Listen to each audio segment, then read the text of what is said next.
안녕하세요. 오늘도 사연 살롱을 찾아주셔서 감사합니다. 저는 30대 후반이고요. 결혼 8년차 주부이자 작은 개인 사업을 하고 있는 기혼 여성입니다. 애석하게도 저희 부부는 아이가 없어요. 누구보다 아이를 원했던 저는 결혼한 첫 해부터 아이를 갖기 위해 많은 노력을 했었는데 이상하리만큼 잘 되지 않더라고요. 그래서 이건 뭔가 좀 이상하다 싶어 병원에 가서 검사를 했고 맙소사 제가 불임이라는 사실을 알게 되었죠. 그때는 남편한테 미안하고 세상이 다 무너지는 것 같았어요. 이런 말 부끄럽지만 아무리 불임 남녀가 많다고 해도 그게 제가 될 거라는 생각은 단 한 번도 해본 적이 없었거든요. 그런데 그 사람 중에 제가 속한다고 생각하니 현실을 인정할 수 없었는데요.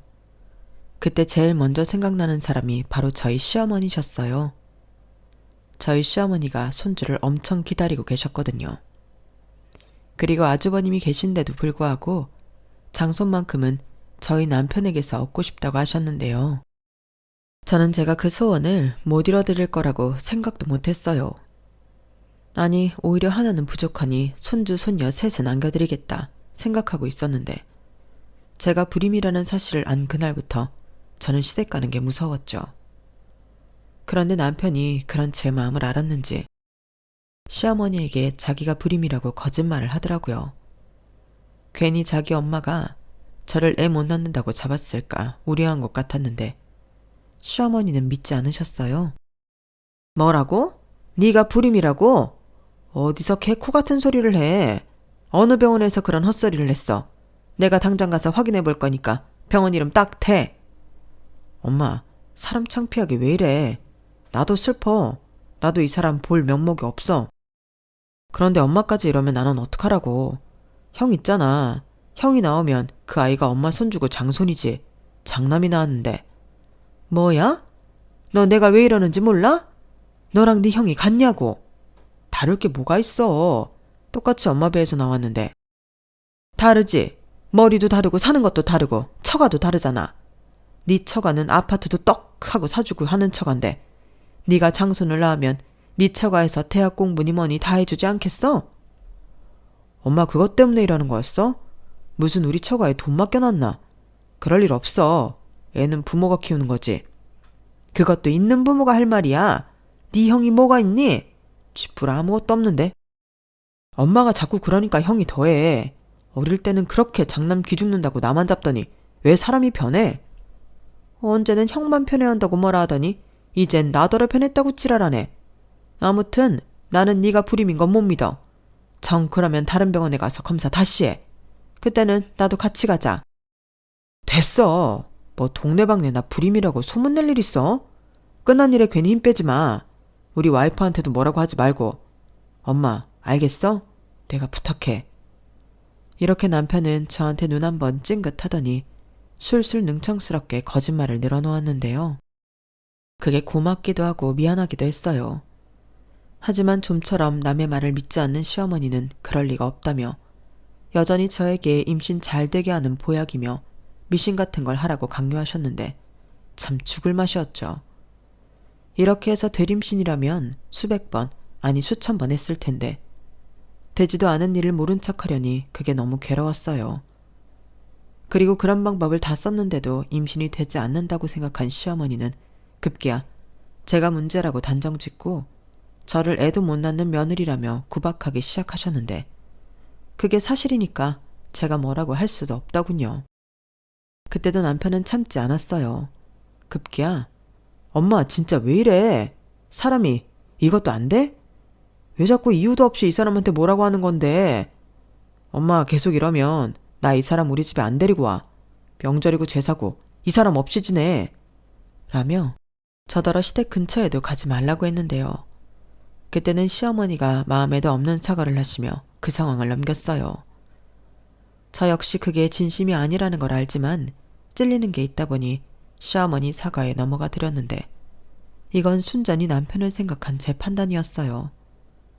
남편은 내키지 않으면 앞으로 계속 시댁에는 가지 않아도 된다고 했지만 그런 걸 바라는 남자가 어디 있을까 싶어 아니라고 나도 며느리인데 할 도리는 하고 싶다며 제 진심을 숨겼죠.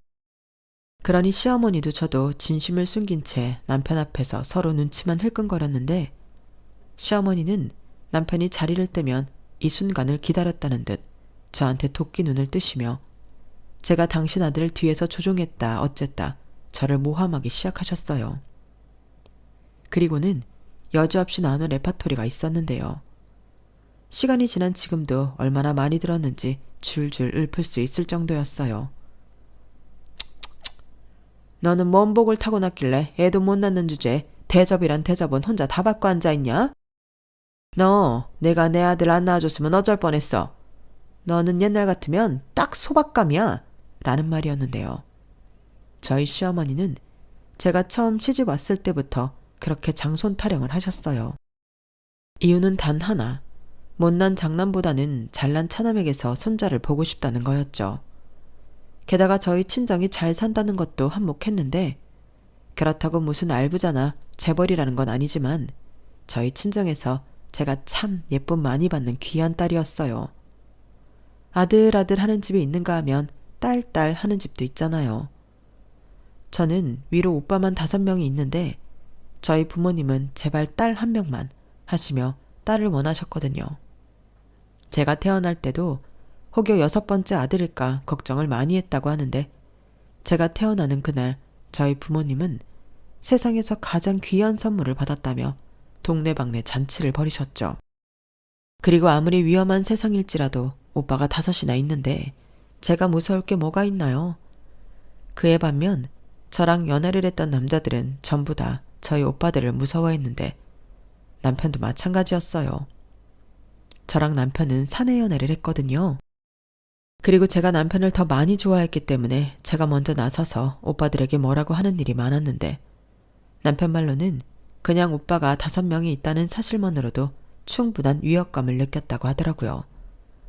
그래서 정말 저 만날 때 조심했다고 하는데 혹여 제가 자기 때문에 상처받는 일이 생기면 그날이 자기 제삿날이라고 생각했대요. 저희 큰오빠랑 작은오빠가 운동을 했거든요. 그리고 귀한 딸이다 보니 시집가서 고생할까 저희 부모님이 신혼집으로 쓰라고 아파트까지 해주시며 저희 시어머니를 기쁘게 해드렸는데요. 그러다 보니 시어머니는 은근 저희 집에 바라는 게 많으셨어요. 그런데 나중에 알고 보니 시어머니는 혼자서만 대단한 착각을 하셨는데 저희 집에서는 저를 예쁘게 봐주시라고 한 호의들이 자기 아들이 훌륭해서 감사의 뜻으로 해준 걸로 알고 계셨어요. 그러니 제가 아이를 낳으면 그 아이에게 들어가는 모든 돈은 저희 친정에서 해결해 줄 거라고 믿어 의심치 않았던 건데 저희가 아닌 아주버님네는 달랐어요. 일단 아주버님이 학벌도 없지만 직업도 없었는데요. 형님이 근근히 벌어오는 아르바이트비가 수입의 전부였어요. 두 사람의 만남도 기가 막힌데 둘이 같은 게임을 하다 눈이 맞았다고 하더라고요. 게임을 하면서 사랑을 키웠다나 뭐라나.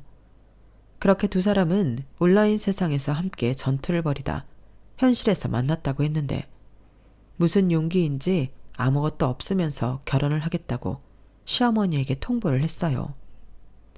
형님네는 이혼 가정으로 결혼식을 올려봤자 올 가족들도 없다며 결혼식 따윈 필요 없다고 했는데 아주버님 역시도 괜히 친척들한테 싫은 소리 듣기 싫다며 둘이 사진관 가서 웨딩 사진 하나 찍고 혼인신고하면서 정식 부부가 됐다고 하더라고요. 그리고 시어머니는 매일같이 아들과 며느리가 밤새 게임하는 꼴을 지켜봐야 했다고 했는데 그때 당시는 아주버님도 형님도 신혼집을 마련할 돈이 없어서 시어머니 집에 얹혀 살았거든요. 그리고 그게 전략이라면 제대로 먹힌 게 시어머니는 더는 못 보겠다며 당신의 쌈짓돈과 적금을 깨서 아주버님네 월세집을 얻어주셨는데 아주버님은 거의 매일같이 시댁에 밥을 먹으러 오셨어요. 그때도 형님만 아르바이트를 하셨거든요. 그때까지는 그래도 그나마 형님이 성격이 좋은가 보다 생각했는데 사람 마음 다 똑같잖아요. 결국엔 형님도 폭발했죠. 그야말로 온라인 전투가 현실 전투가 되었다는데 사내 만에 가정법원 문턱까지 갔다가 어이없게도 형님이 임신을 하면서 상황이 뒤집어졌어요. 그렇게 꼴도 보기 싫다고 하면서 애는 또 어떻게 가진 건지 제 입장에서는 이해할 수도 없지만 부러운 부분이기도 했었죠. 저는 남편과도 사이가 좋고 삼신할머니가 주시기만 한다면 사랑으로 키울 자신이 있는데 어이없게 임신은 제가 아닌 형님이 하셨으니 제 마음은 씁쓸했어요. 하지만 저만 보면 애도 못 낳는다고 장손 타령을 하시는 시어머니를 생각하면 고마운 일이기도 했는데요. 당신 바람대로 저희 사이에서 태어나는 손주는 아니지만 그래도 그토록 바라는 손주를 갖게 되었으니 저에 대한 압박도 조금은 덜 하실 거라 희망을 가졌어요. 그리고 산부인과에서 주수가 되면 태아 성별을 알려주잖아요. 형님 뱃속의 아이가 아들이라는 걸 알았을 때는 제가 다 고마울 지경이었는데 어찌됐든 장손이 태어나게 되었으니 시어머니도 기뻐하실 거라 생각했죠. 물론 초음파 사진을 보며 아들이라는 걸 알았을 때 시어머니는 많이 기뻐하셨어요. 내리사랑이라고 하더니 아주버님은 한심하게 보셨지만 당신 손주는 또 기대감이 컸는데 그때도 더도 말고 덜도 말고 딱 작은아버지만 닮아라 무슨 주문을 외우다시피 하시더라고요. 그리고 제 예상과 달리 저에 대한 임신 압박은 더욱 심해지셨는데요. 저한테 그러셨어요. 너도 분발을 해야지. 네가 서열로는 아래지만 우리 집에 시집 온 건 네가 먼저잖아. 너도 봤으니 우리 집 애들은 문제가 없다. 문제가 있다면 그건 너일 거야. 10중 8구 너라고. 이렇게 말씀하시는데 정말 뜨끔해서 죽는 줄 알았다니까요. 시어머니 말처럼 문제가 저인 게 맞았으니까요. 하지만 저는 낭편의 담부대로 한마디도 하지 않았는데요. 지금도 이 정도인데 제가 불임이라는 걸 아시면 얼마나 더 저를 무시하고 구박하실까. 그때는 아무리 남편을 사랑해도 그냥 이혼하는 게 맞다고 생각할 정도로 무서웠어요. 그리고 한편으로는 두 아들이 이렇게 다를 수가 있을까. 남편만 돌연변이인 것 같아 신우한테 물어본 적도 있었는데요. 참고로 저희 시댁은 이남 일녀로 막내 시누이가 있었어요. 그리고 다행스럽게 신우는 저랑 꽤 죽이 잘 맞았는데 신우가 제 질문에 이렇게 대답해줬죠. 큰 오빠는 엄마 닮고 작은 오빠는 아빠 닮았어요. 그 둘을 반반 섞은 게 저예요. 삼신할머니가 참 공평하게도 나눠주셨죠.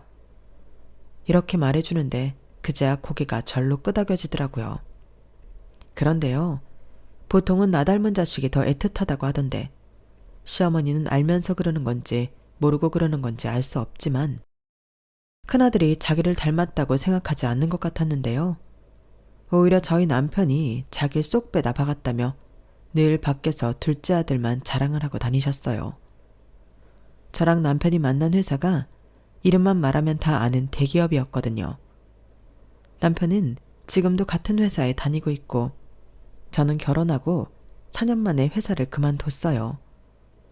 남들은 대기업인데 왜 회사를 그만두냐고 말렸지만 아무리 대기업이라도 싫은 건 어쩔 수 없더라고요.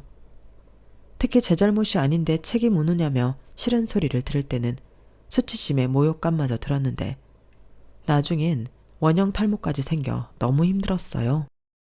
그에 반면 남편은 회사 생활을 참 잘했는데 가까이서 보고 있으면 신기하기도 하고 또 부러웠죠. 그런 능력은 타고나는 건지 아니면 저도 모르는 다른 곳에서 배워오는 건지 신통방통했는데 사람마다 잘하는 건 다르다는 걸 그때 깨달았어요.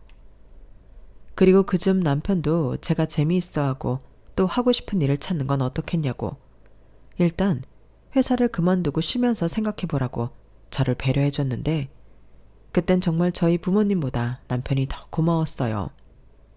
저희 부모님은 어떻게 들어간 회사인데 조금만 더 버텨봐.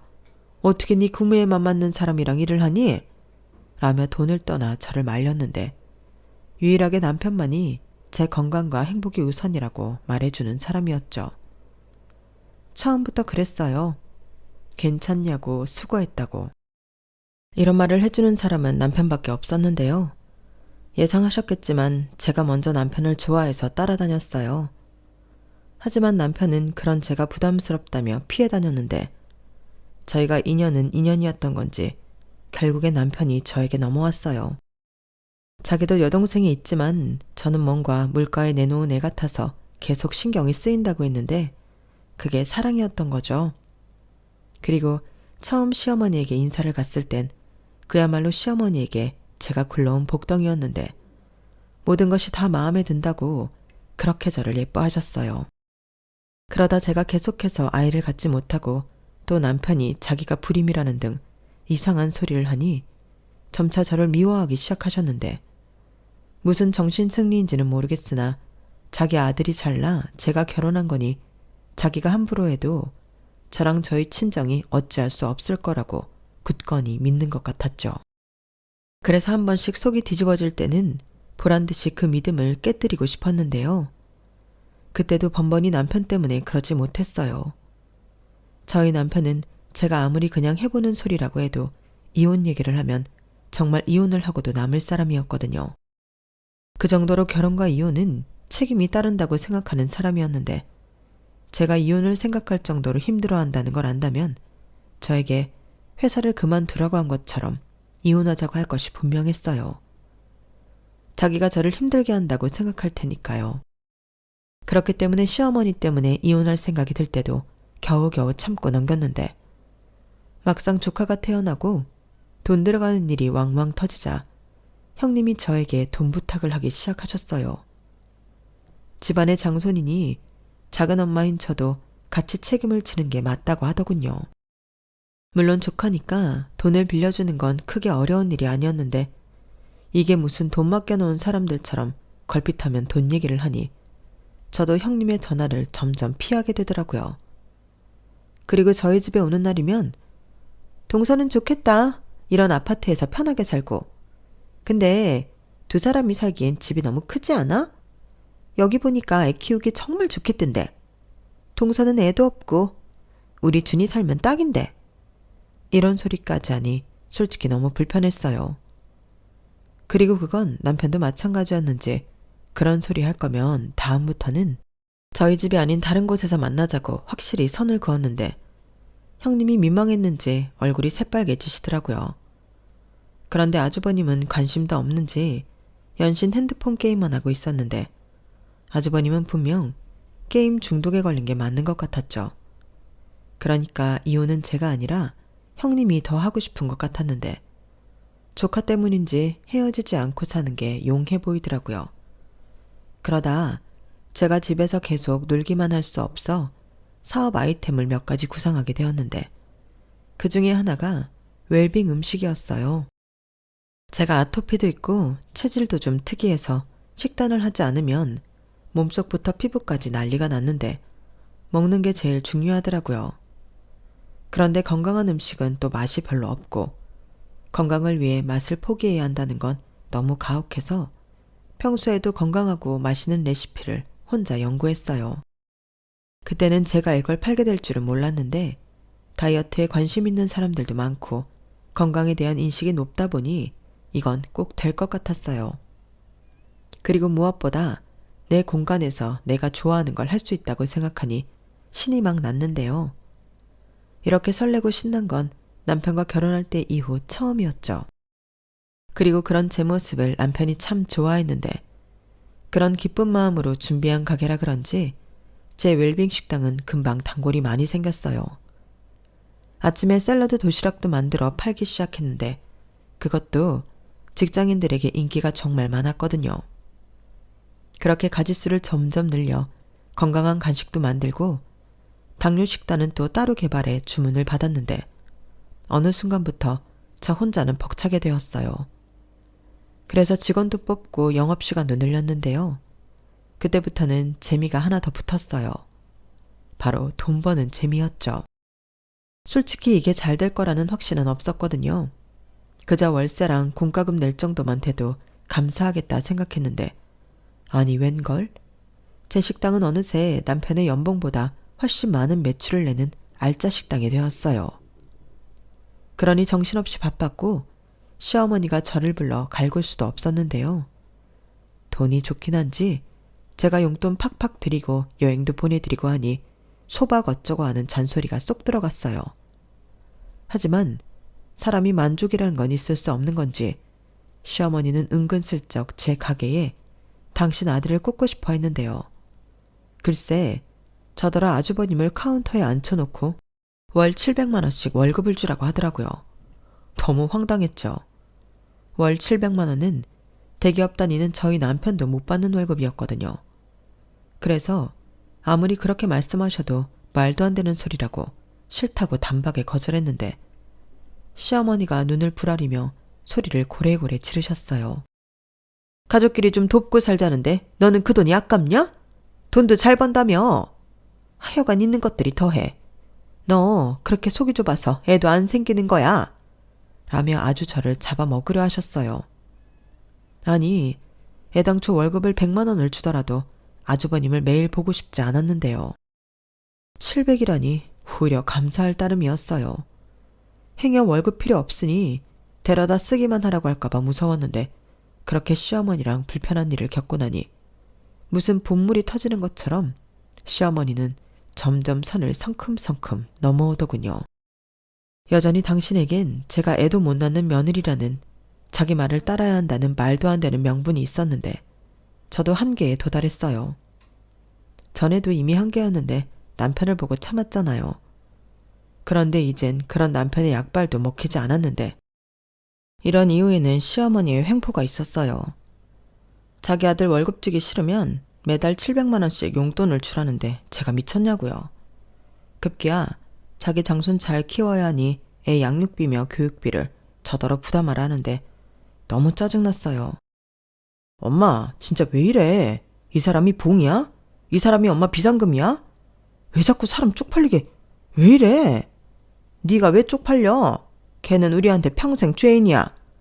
왜 죄인이야? 내 와이프가 왜 죄인이야? 애 못 낳아서? 그거 내가 문제 있는 거라고 했잖아. 귀신을 속여라.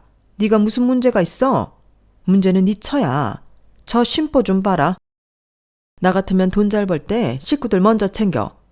아니, 지 아주버님 집에서 놀고 있는 거 뻔히 알면서 먼저 얘기해야 하는 거 아니야? 근데 네 처는 그 돈이 아깝단다. 네 형? 지금 힘들어. 애는 크지 돈은 더 필요하지. 나는 이제 낳을 것도 없어. 그러면 지가 챙겨야지. 그게 아깝냐? 식구 챙기는 돈인데? 아깝지? 그럼 안 아까워? 그리고 엄마, 큰아들 왜 상관없는 내 와이프한테 도와달라고 해? 나는 내 와이프가 너무 아까워. 그 가게 한다고 얼마나 고생하는 줄 알아? 그래도 재미있다고 신나서 해. 모처럼 자기 즐거운 일 찾아서 열심히 하는데 왜 엄마가 초를 쳐? 장인 장모님 알면, 아니 형님들 알면 나 죽어. 그런 소리 하지 마. 네가 뭐가 아쉬워서. 그 사람들 결국엔 너 보고 다 해준 거야. 아파트며 이것저것 네가 잘나서 알아서 해준 거라고. 내 잘난 새끼인데 지들이 안 그러고 배겨? 그 집도 잘났어. 나만큼 유명한 대학 나왔고 우리 같은 회사에 만난 거 잊었어? 그렇게 따지면 내가 쪽팔리지. 나는 해준 것도 없잖아. 그런데 엄마는 해준 것도 없으면서 구박만 하고. 나 평생 내 와이프가 이혼하자고 할까봐 벌벌 떨면서 살았어, 엄마 때문에. 뭐야? 너 지금 그게 엄마한테 할 소리야?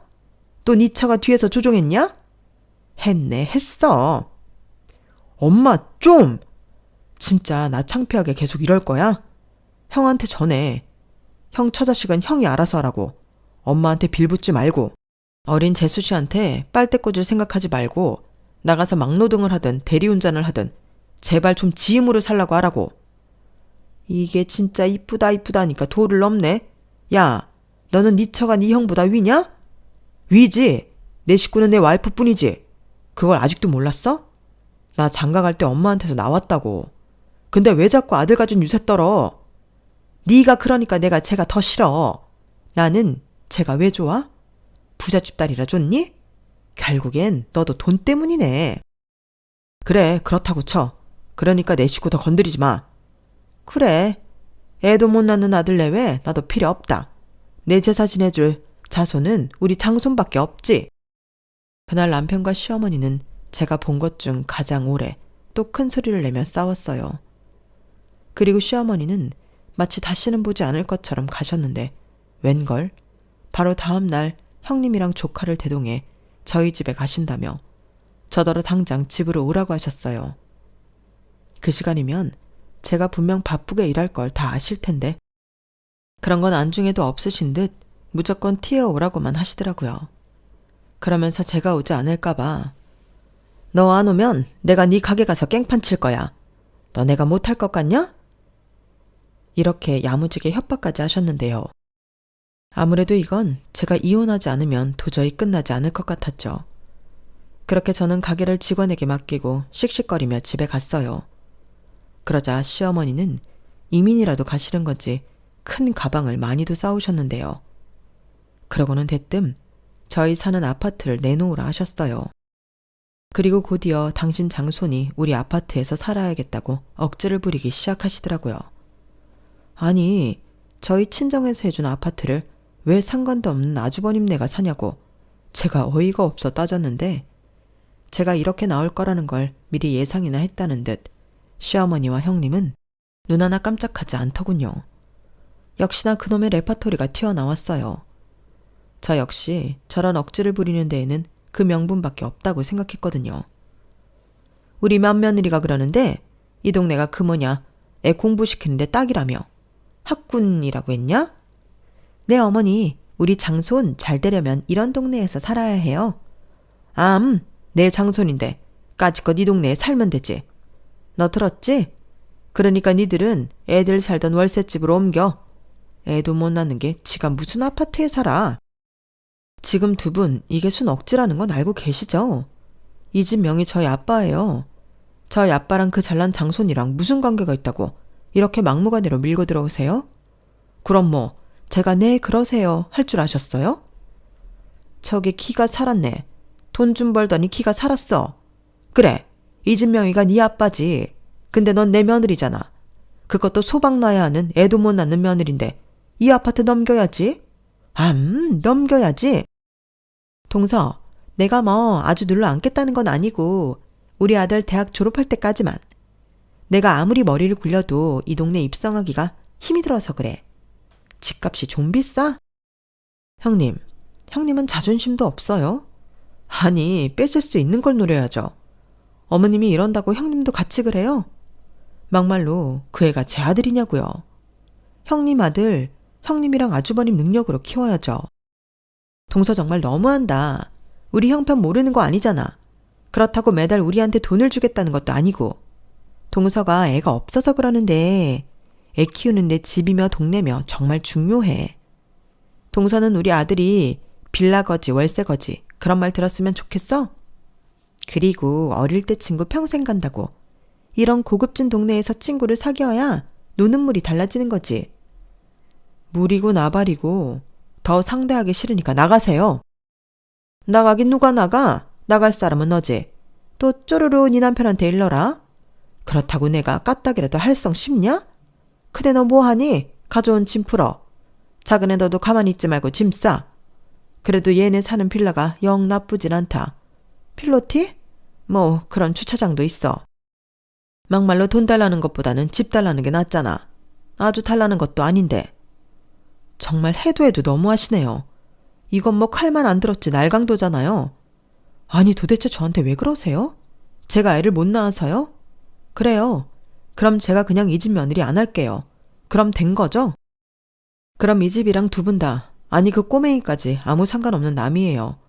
지금 남이 남의 집에 짐 풀려고 하시는 거라고요. 이게 무슨 뜻인지 이해가 가지 않으세요? 가택 침입, 저 경찰에 신고합니다. 해라 해. 네가 이혼을 해? 내 아들을 두고? 퍽이나. 저는 시어머니의 콧방귀에 그만 뚜껑이 열리고 말았어요. 그래서 112에 전화하고 남편한테도 전화해 이혼 통보 바로 했는데요. 그리고 뒤이어 친정에도 전화를 돌렸어요. 아무래도 제가 좀 쪽수가 밀리는 것 같아서요. 그러니 경찰이 맨 처음 도착하고 곧이어 저희 친정 식구들이 도착했는데요. 제가 이렇게까지 할 줄은 몰랐는지 시어머니와 형님이 당황하는 모습이 역력하더군요. 그리고 가장 늦게 남편이 도착했는데 솔직히 제가 이미 판을 다 깔아놔서 남편이 나설 틈이 없었어요. 저는 그때 정말로 이혼 아니면 답도 없다고 생각했거든요. 그러자 시어머니는 제가 돈을 벌더니 남자가 생긴 것 같다고 저를 모함하기 시작했는데 저희 아빠가 그게 무슨 말도 안 되는 소리냐고 큰 소리를 내셨어요. 사돈, 제가 정말 이런 말까지 하지 않으려고 했는데 제가 이 꼴 보자고 딸 결혼시켰겠습니까? 제가요, 사위는 보고 결혼 허락을 했는데 상견례 때 사부인 보고 결혼 말리고 싶었습니다. 잘난 아들 두셔서 기세가 등등 하시더라고요. 그런데 저는 그런 자식이 무려 6명이나 있어요. 그중에 가장 으뜸이 우리 딸이고요. 그럼 누가 더 기세등등할까요? 이 아파트가 탐이 나세요? 그럼 사부인이 사주세요. 부모가 돼서 그런 능력도 없습니까? 쪽팔리게? 아니 이봐요. 지금 막 나가자는 거예요? 아니 애도 못 낳는 하자를 우리 집에 시집 보내놓고 이깟 아파트가 아깝냐고요? 네, 아깝습니다. 저희는 저희 딸이 애를 낳든 못 낳든 상관없어요. 우리 딸이 제일 귀한데 그딴 게 무슨 상관입니까? 당장 제 아파트에서 나가세요. 경찰분들, 이런 일로 여기까지 오시게 해서 죄송하지만 저 사람들 우리랑 아무 상관없는 사람들입니다. 데리고 가주세요. 사돈, 얘들 아직 부부예요? 이혼한 게 아니란 말입니다. 상관이 왜 없어요? 엄마, 제발 좀. 장인어른 장모님, 정말 죄송합니다. 제가 면목이 없어요. 됐고, 우리 딸이 이혼하고 싶다고 하는데 애 힘들게 하지 말고 이혼해. 애당초 저런 시어머니 있는 집에는 시집을 보내지 말았어야 했어. 사돈 낱말하시네. 저도 애 못 낳는 줄 알았으면 절대 우리 귀한 아들 장가 안 보냈어요. 시어머니는 참으로 이 말도 안 되는 상황에서도 당당하셨어요.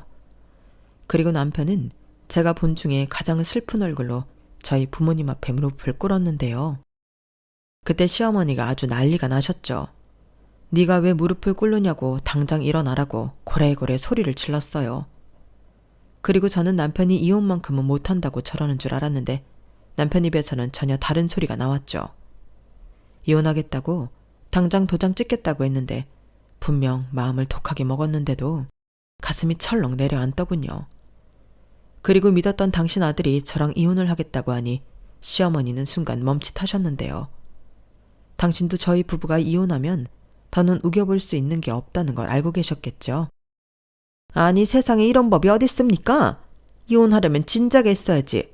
우리 아들 과거 있는 남자 만들어 놓고 이렇게 헌신짝 버리듯 버리면 어쩌냐고요. 네, 좋아요. 그럼 이 아파트 우리 아들한테 위자료를 주십시오. 있는 집이 그 정도는 할 수 있잖아요? 엄마, 제발 좀. 시끄러워. 챙길 건 챙겨야지. 위자료요? 위자료 청구는 어떤 사람이 하는 건지 알고나 계십니까? 이 결혼이 누구 때문에 깨지는 건지 정말 모르겠어요. 위자료 청구할 겁니다. 이 아파트만큼 하면 되겠네요. 자네, 위자료 준비해. 우리 딸 가슴에 오랜 시간 대못 박았으면 그 대가는 치러야지. 네, 장인어른, 그렇게 하겠습니다. 제가 죽을 때까지 위자료 내놓겠습니다. 너 미쳤어? 네가 왜? 왜긴 몰라 물어? 엄마 때문이잖아. 내가 제발 그만 좀 하라고 했지. 나 창피하다고. 왜 엄마가 아들 창피하게 해? 엄마가 나한테 뭘 해줬는데? 엄마가 무슨 자격으로 나를 창피하게 하냐고. 나는 다 싫어. 형도 싫고 엄마도 싫고 이런 염치 없는 집구석 어릴 때부터 쭉 싫었어. 그래도 참았어. 그럼 나 불쌍해서라도 내 부탁 들어줄 수 있잖아.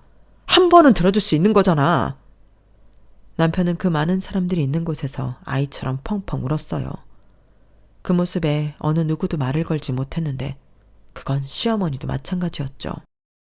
그리고 판이 돌아가는 꼴이 영 안 되겠는지 형님이 조카를 안고 내빼기 시작했는데요. 참 가지가지한다 싶었죠. 그리고 그런 요란을 다 떨고 저희 부부만 남게 되었는데 뭐라고 말을 시작해야 할지 몰라서 서로 어쩔 줄 몰라 했어요. 하지만 더는 저도 무리였고 서로를 위해 이혼을 하는 게 맞다고 생각했는데요. 그렇게 남편과 다음 날 이혼을 하기 위해 법원을 갔어요. 둘이 한마디도 하지 않았는데 이상하리만큼 심장은 쿵쾅거리면서 뛰더라고요. 그리고 남편이 금방이라도 울 것 같은 얼굴로 이런 말을 했는데요. 순간 또 철렁했죠. 미안해. 행복하게 해준다고 약속했는데 그 약속도 못 지키고. 나는 처음부터 자격이 없었어. 무슨 말을 그렇게 해. 자기 때문 아닌 거 알잖아. 내가 힘들어서 그래. 솔직히 애 못 낳는 것도 미안했고. 미안할 것도 많다. 나는 솔직히 검사 결과 듣고 난 뒤로는 단 한 번도 미련 가진 적 없었어. 자기가 내 옆에 있는데 애가 좀 없으면 어때? 이미 자기가 내가 사는 세상의 전부인걸. 그런 말도 할 줄 알아? 왜 이래? 사람도 미안하게. 그러지 말고 자기 정말 괜찮은 사람이니까 좋은 여자 만나서 재혼해. 자기 닮은 예쁜 애기도 낳고. 됐어. 그냥 나는 평생 자기한테 미안해하면서 살 거야. 얼마나 못났으면 자기 식구도 못 지키냐? 또 그런다. 왜 그래? 나 불편하게 하려고 일부러 그래? 내 마음이 그래서 그래.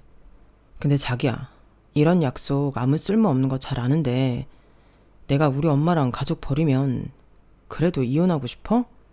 가족을 어떻게 버려? 그게 버린다고 버려지나? 난 자기만 있으면 그럴 수 있는데 내가 전에도 그랬잖아. 자기 힘들면 우리 집 며느리 안 해도 된다고. 근데 그걸로는 부족하지. 내가 그 집 아들인데 자기가 어떻게 그래? 그래서 이번엔 나도 아들 안 하려고. 그래도 안 될까? 저는 두 주먹을 꼭 쥐고 간절하게 말하는 남편의 모습에서 사시나무 떨듯 마음이 요동쳤어요. 그리고 나중에 이 순간을 후회하게 된다고 해도 남편에게 기회를 주고 싶었는데요.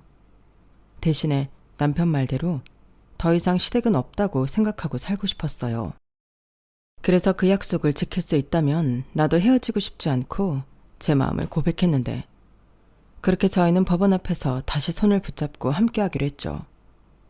그리고 남편은 우리 사는 아파트는 다시 장인에게 넘기고 혹여라도 자기 엄마가 쳐들어오지 못하게 친정에 들어가 살자고 했는데요. 자기가 대리사이가 되겠다고 했어요. 저는 그 정도까지 바란 건 절대 아니었거든요.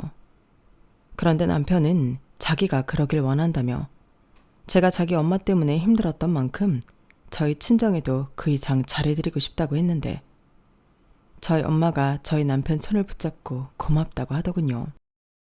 아빠도 별 말을 하지 않으셨지만 남편이 좋아하는 반찬이 있으면 남편 앞으로 몰아주고 어디서 몸에 좋다고 하는 게 있으면 사와서 남편 앞에 쓱 밀어놓는데 거기에서 저희 아빠의 마음이 고스란히 느껴졌어요. 아들이 무려 5이나 있는데 저희 남편이 6째 아들이 된 것 같더라고요. 그리고 저는 몸도 마음도 편하게 지내게 되었는데요. 정말 뭐예요? 당연히 좋았죠. 처음엔 둘만 살다 다시 친정에 들어가는 거니 제가 더 불편할 것만 같았거든요. 근데 아니었어요. 걱정했는데 남편도 너무 잘 지내고요. 그리고 또 한 사람 신경 쓰이는 사람이 있었으니 당연히 시어머니였는데요. 법원 앞에서 유턴하고 돌아왔을 때 남편은 제가 보는 앞에서 자기 엄마에게 전화를 걸었어요. 그리고 자기는 도저히 저랑 헤어질 수 없어 처가의 대리사이로 들어가기로 결심했다고 통보했어요. 시어머니는 말도 안 되는 소리 하지 말라며 네가 뭐가 아쉬워 그 집 대리사위를 하냐고. 절대 안 된다고. 만약 그러면 혀 깨물고 죽어버리겠다고 광분하셨는데 남편은 눈 하나 깜짝하지 않았어요. 그리고 더 완강한 태도로 이렇게 말했는데요. 솔직히 그때는 저도 깜짝 놀랐어요. 평생 둘째 아들은 없다고 생각해. 다 엄마가 자초한 일이니까 싫어도 받아들이고. 나 그동안 엄마한테 기회 많이 줬어. 근데 내가 엄마 때문에 사랑하는 사람 놓치고 어떻게 살아? 나는 도저히 그렇게는 못 살겠더라. 말했잖아. 내 식구는 이제 엄마 아니고 내 와이프라고. 그러니까 나는 애를 낳든 못 낳든 평생 내 와이프 책임지고 살 거야. 엄마도 내가 이혼하고 폐인처럼 사는 거 원하지 않잖아. 형도 모자라서 나까지 책임지고 살 수 있어? 나는 이혼하면 회사도 그만두고 집에 처박혀서 엄마만 들들 볶을 건데. 그것보다는 낫지. 안 그래? 우리 이제 제발 각자 알아서 잘 살자. 뭐라고? 이놈의 새끼, 너 도대체 왜 이래? 내가 너 없이 어떻게 살아? 넌 내 자랑이고 사는 재민데 네가 어떻게 나한테 이럴 수가 있어? 그년이 그렇게 좋냐? 아니지? 또 그년이 뒤에서 바람 넣지? 해도 못 낳는 년이? 시어머니는 광분한 나머지 전에는 쓰지 않았던 욕을 하시며 제 험담을 하기 시작했어요. 그러자 남편은 자기 엄마 말이 이어지는데도 뚝 전화를 끊어버렸는데요. 한숨을 길게 쉬더라고요. 저한테 확실히 보여주고 싶어 차에서 스피커폰으로 전화를 했는데 욕까지 듣게 만들었으니 미안하다고 했죠. 하지만 이게 마지막이라고 자기는 핸드폰 번호도 바꿀 거라고 했는데요. 남편은 한다고 하면 하는 사람이었어요. 마음 같아서는 회사도 옮기고 싶다 했는데 솔직히 그건 너무 아까워서 제가 말렸죠. 저는 맞지 않았던 회사지만 남편은 아니었으니까요. 그리하여 회사만 남겨두고 저희 사는 곳 핸드폰 번호 이런 걸 싹 다 바꿨어요. 그러니 그 동네에서 들리는 소문에 시어머니가 거의 미치기 일보 직전이라며 사람들이 수군거린다고 했는데 저도 당한 게 많다 보니 속이 시원하더라고요. 그리고 제 가게도 친정 근처로 옮기게 되었는데 감사하게도 단골들은 거리가 제법 멀어졌음에도 불구하고 여전히 저희 가게에 오셨어요. 또 새로운 동네에 이사 온 만큼 새 단골도 생겼죠. 그리하여 제가 좋아하는 일로 저는 여전히 돈을 제법 벌고 있는데 그 돈으로 친정 부모님 용돈도 드리고 효도도 하고 사니 너무 뿌듯하고 기분이 좋았어요. 저희 부모님도 언제 막둥이가 이렇게 커서 효도를 다 한다고 좋아하셨죠. 그렇게 저희 부부와 친정 부모님은 지금까지도 행복에 겨워 살고 있는데요. 가끔 시어머니가 우려했던 대로 남편 회사에 찾아가는 모양인데 남편은 저랑 한 약속을 아주 잘 지키고 있는 모양이었어요. 그렇게 시어머니는 당신이 가장 사랑하는 아들에게 버림받게 되었고 아이러니하게도 진짜 이혼은 저희 부부가 아닌 아주버님 내외가 하게 되었는데요. 솔직히 저는 놀랍지도 않았어요. 왜 아니겠어요? 꿈에 바라던 아파트도 날아가고 아주버님은 정신을 못 차리니 형님이 이혼 서류와 그 잘난 장손 아들만 두고 혼자서만 야반도주했다 하더라고요. 그래서 이번에는 남편을 찾아가 저더러 그 잘난 장손 키우며 행복하게 살자고 했다는데 정말 기도 안 차는 거 있죠. 그 말 듣고 너무 어이가 없어서 헛웃음까지 나왔어요.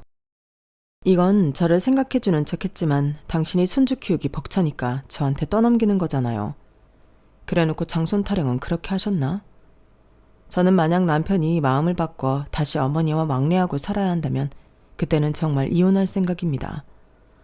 아마 그건 남편도 너무 잘 알고 있을 거예요. 사람이 상처를 받으면 어쩔 수 없이 그렇게 되더라고요. 무슨 트라우마처럼 제가 죽는 날까지 시어머니만큼은 보고 싶지 않은 마음인데 뿌린 대로 거둔다고 저는 받은 것이 없기에 드릴 것도 없죠. 아, 아니다. 받은 게 있긴 하네요. 바로 모진 구박이랄까요? 근데 차마 제가 사랑하는 사람의 엄마를 구박할 수는 없으니 그냥 이대로 평생 안 보고 사는 걸로 만족하려 합니다. 그리고 저 역시 제 인생에 귀여운 아이는 없어도 남편이 있어 제 마음 가득 꽉 차게 행복하기만 한데 기회가 된다면 신중하게 아이를 입양해 키울 생각이에요. 입양은 가슴으로 아이를 낳는 거라고 하던데 좀 더 보다 나은 어른이 된 후에 부모가 되어 볼 생각입니다. 그러기 위해서 나름의 준비를 잘 해보려고요. 저 역시 시어머니 같은 부모는 절대 되고 싶지 않거든요. 그래서 언젠가 저희도 가족이 늘어난다면 저희 남편의 인품을 꼭 닮았으면 좋겠는데 남편이 있어 저는 오늘도 행복한 사람입니다. 암만 능력 있고 잘나면 뭐하나요? 이렇게 자기 식구를 챙길 줄 아는 남자가 제일이죠. 그러니 앞으로도 계속 사랑받고 사랑주는 부부로 지냈으면 하는데 저희가 끝까지 싸우지 않고 백년해로 할 수 있도록 많은 응원 부탁드려요. 그리고 끝으로 이 자리를 빌어 시어머니에게 하고 싶은 말이 있는데요. 어머니, 그렇게 살지 마세요. 남의 가슴에 대못 박으시면 어머니 가슴에는 말뚝이 박힙니다. 이 말은 꼭 하고 싶네요. 이상 제 사연은 여기까지예요. 지금까지 제 사연 들어주신 모든 분들이 앞으로는 매일 즐겁고 웃는 날 되시길 바라며 다음에는 행복한 가족 사연으로 인사드리도록 하겠습니다. 그럼 그때까지 건강하시고 행복하세요. 감사합니다. 여러분, 사연 댓글에 응원과 현명한 조언 부탁드려요. 좋아요, 구독은 저에게 큰 힘이 됩니다. 오늘도 좋은 일 가득하세요.